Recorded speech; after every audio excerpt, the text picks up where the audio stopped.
been charged with child luring by provincial police.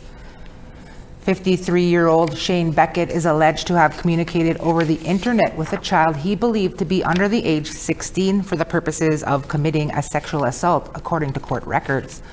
The alleged communications happened between February 9th to the 13th. Beckett was the principal of Robert Moore School at the time of his arrest earlier this week. He's been released on bail and his next court date is April 2nd. None of the charges have been proven in court. A spokesperson for the Rainy River School District says counselors are available at the school for students and staff. Fort Frances is 360 kilometers east of Winnipeg. Beckett started his teaching career in nearby Onigaming First Nation. The first-degree murder trial of a 24-year-old man accused of killing a 20-year-old Anishinaabe woman from the Saging First Nation continues in Winnipeg this week. A framed photo of Michaela Gerard Rusin is carried out of the courthouse by some family that have been inside for the first-degree murder trial of Josh Benoit for allegedly killing her back on August 25th, 2022. Benoit is pleading not guilty in this judge-alone trial. Over 9 days, they have sat through the testimony of 19 witnesses called by the Crown.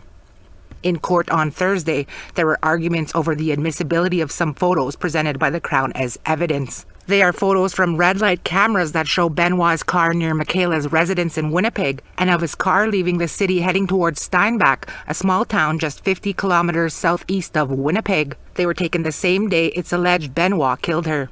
The judge is expected to decide whether or not they will be admissible next week. Last week, RCMP officers testified they responded to a 911 call on August 27, 2022, to which the caller indicated Benoit had committed a homicide at his mother's home in Steinbach. That testimony was backed by Benoit's father, who also told the court last week that he was the one to call 911, saying he had seen a body in his son's trunk after helping him with a flat tire. When RCMP arrived at Benoit's mom's home, he had fled in his vehicle. RCMP chased and arrested him, and in the process, his car started on fire. RCMP told court Benoit set it on fire himself. There was no body in the car at the time.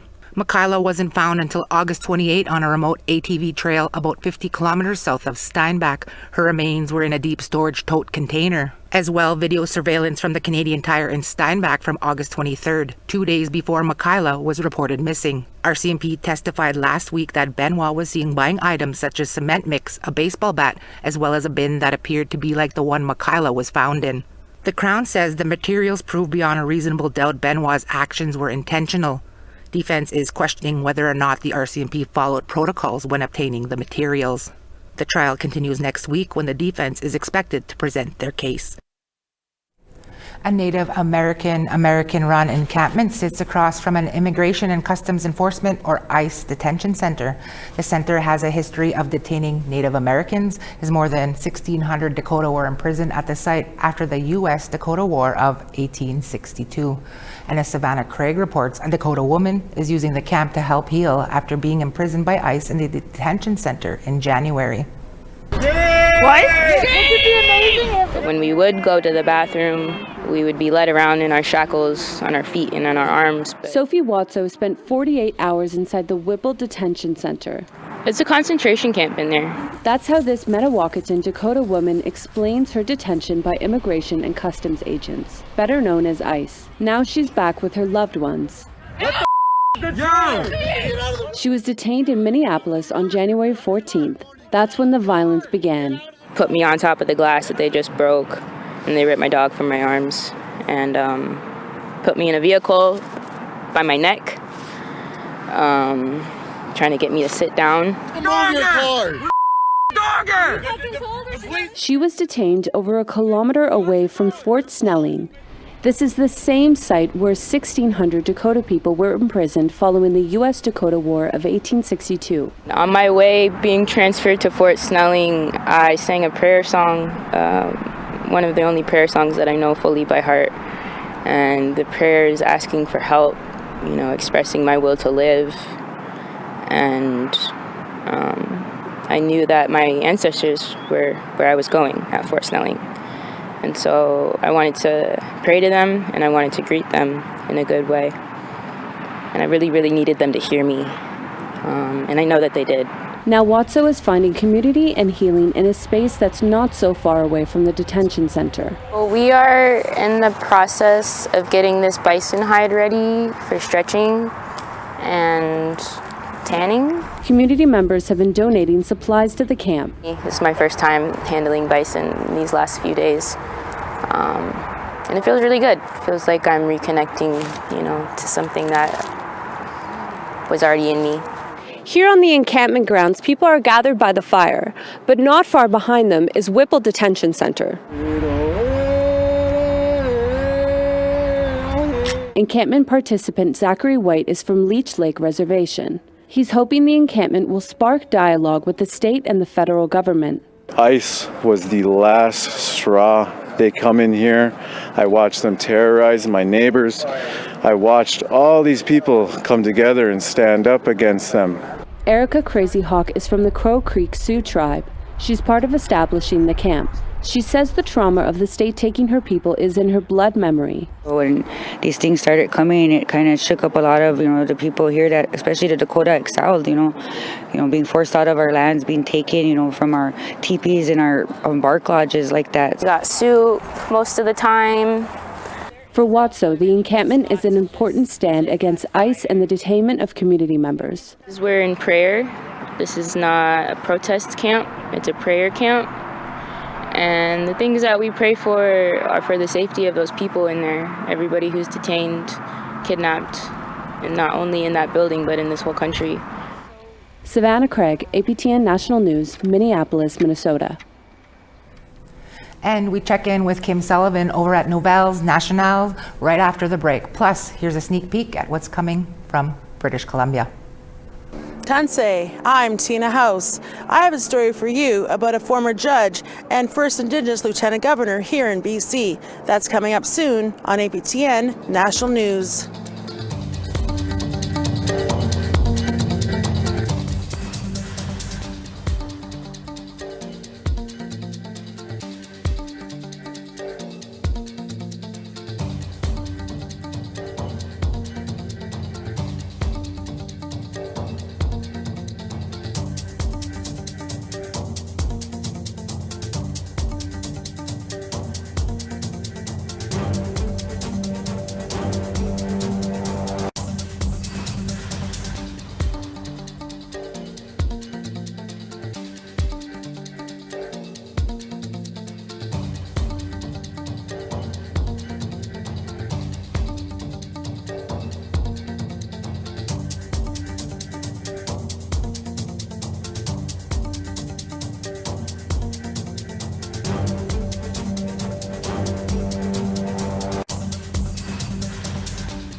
Come on in, Bitigwe. Indigenous Services Minister Mandy Galmasti was in Nunavik in northern Quebec Thursday afternoon, where she announced close to $230 million in federal funding for initiatives that benefit Inuit people living in northern Canada. APTN's Fraser Needham has that story. Speaking at a press conference in Kuujjuaq, Galmasti said the new funding will help provide stability for northern programming. Today's announcements are about making sure that families and communities have the support that they need now, and they have the support while they're continuing to work on solutions that are strengthened by the Inuit of Inuit Nunavut.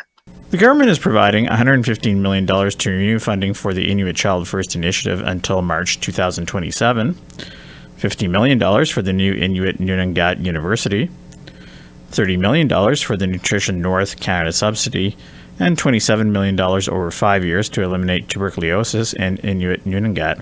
Maggie Emdluck, the chairperson of the Kitivik Regional Government, echoed Galmasti's sentiments. It's very good to hear that efforts and funding are being made towards our youth and children in the region. As you may know, majority of our population is children and youth.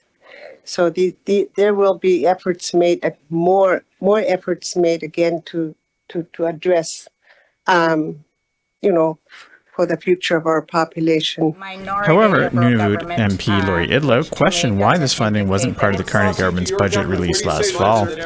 She also said the funding for the Inuit Child First Initiative won't be enough to address the current backlog of applications. I have current constituents that have reached out to me who, after the program was extended, are still waiting for responses from Indigenous Services Canada on their current ICFI applications. They've been waiting 8 months, 9 months for their applications. And what about these applicants? Fraser Needham, APTN National News, Ottawa. And it's Friday, and that means we check in with Nouvelles Nationale's host Kim Sullivan to see what's in their broadcast tonight. Kim, you have an update on that incident at Quebec's National Assembly a few weeks ago. Yes, viewers may recall that we reported on the Encampment Nation of Manawan's chief being excluded from public hearings on Bill 1, that's our Constitution bill, because he had an Eagle staff with him. Well, the regional chief of Assembly of First Nations Quebec Labrador requested a meeting with the president of the National Assembly to rectify that situation, and that meeting happened midweek. Speaking of that meeting, I hear that you had spoke with him after it. We did, and we will share that report with our viewers tonight. That's awesome. And so quickly, I guess we reported earlier this week about the sentencing of two brothers who left the body of an Indigenous woman dead on their sofa for 6 months. You actually spoke with support workers who are dedicated to Indigenous peoples and assisted the family. Crazy story, TR, and these people are not only present in the search of the victim, Lassie Tekiapik, but they also brought the family through the whole court process. It's heartbreaking, but it is a helpful story, and we're happy to share that tonight. All right, and this next one here, I need a little bit of help. I was given the notes, Oriental, Occidental, and Indigenous equals mind-blowing. Can you guess what kind of interview comes at the end of the show with those 3 words? Could it be racing or maybe something to do with beating? Oh, I love beating. But no, they come together in a beautiful concert. It explores the heart of the North. You have these chorus and then this ensemble that does Oriental music, and throat singer Nina Segalowitz will be there joining them. And she's in studio to talk about this beautiful journey that comes together and will immerse people into the world of Northern people. I was way off on that one, but I just must say before we go here, beautiful, beautiful earrings. Thank you, Kim. Thank you so much. Bye. We now want to tell you about this week's web poll questions. Over on our website, we ask, would you be concerned for your safety if you won a large amount of money in the lottery? The options are yes, no, and unsure. Our second question was, what are your thoughts on gun control in Canada? Your options are the gun control laws are sufficient, the gun control laws are too strict, or the gun control laws are not enough, or are you unsure? And our third question was, Given the current state of international politics, should the government prioritize military spending over social issues like housing and addressing the drug crisis? Your options are, of course, to focus on the military, focus on social issues, or are you unsure? You can go to our website, aptnnews.ca/poll to cast your ballot. Now, a look at a story APTN is working on, taking you to where Canadian troops are flexing their skills with hands-on training in the harshest conditions. APTN Charlotte Moore Jacobs has this preview. In unforgiving -50, the Canadian military is proving they can detect, deter, and if required, defend against threats.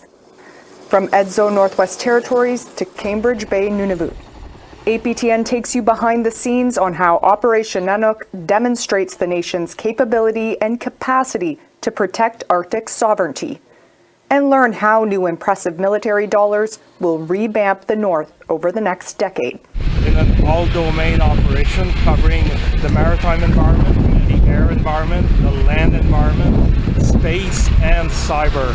On top of it, we're doing this with other government departments, other government agencies. That's coming up soon on APTN National News.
Wow, welcome back. Starting on the East Coast, St. John's -2, Charlottetown -4.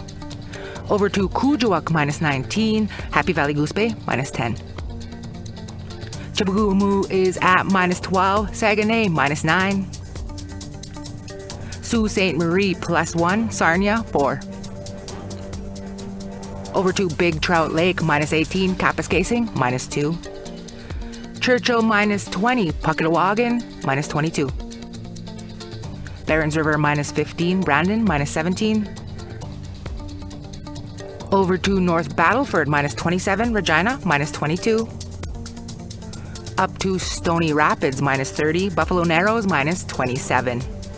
Moving to the west, High Level -19, Peace River -16. Down to Edmonton, -11, Calgary, -9.